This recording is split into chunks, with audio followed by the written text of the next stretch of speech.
This is Four Factors, sponsored by your Super Chevy dealers. We knew the Saints' first 4 games of the season would be a gauntlet, and guess what? They were. But the winless Saints did show enough in Buffalo to be favorites at home in Week 5. The New York Giants come to town for a noon kickoff. It's a game you can only see here on Channel 4. And more of the money bets so far must be on the Giants because the point spread in the game is moving. The Saints were 2-point favorites Tuesday on the Caesars Sportsbook. They are now 1.5-point favorites Thursday. All right, let's start our 4 factors with 3 rookies to watch Sunday. First is Jonas Sanker. He is playing every snap at safety, and I thought he played terrific Sunday. His second quarter interception was just spectacular, but it was much more than that. Sanker has, from day one, been excellent. He's a third-round pick for Virginia. He has a chance to be a Saints starter for a long time. Quincy Riley, meanwhile, was a 4th-rounder from Louisville whose snap count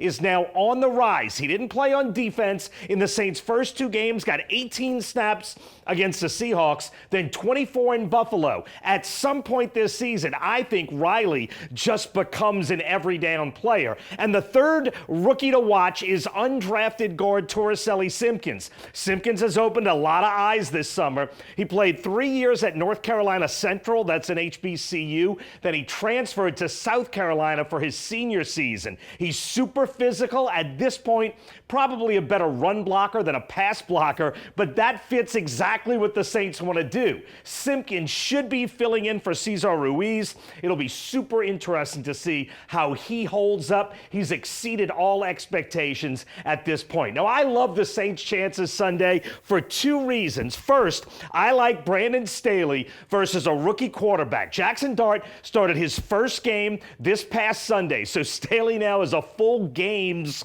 worth of tape to study. In that game, Dart was okay as a passer, 15th best of the 32 starting NFL quarterbacks last week, so middle of the pack. He did his biggest damage running the ball. Only 2 quarterbacks in the NFL ran for more yards last week, but he also ran it 10 times, which is probably more than the Giants want. Jackson Dart led New York to the win. I think Dart is going to be a really good player eventually, but I like the Saints' chances getting him in only his 2nd NFL start. But to me, the biggest advantage the Saints will have Sunday is running the ball. They ran it exceptionally well in Buffalo, and there's clearly a growing commitment to running the ball. And the Giants have been poor defending the run. They are 29th right now in the NFL in rushing defense. They're giving up 6.1 yards a carry. That is the 2nd worst in the NFL. I think the Saints will run it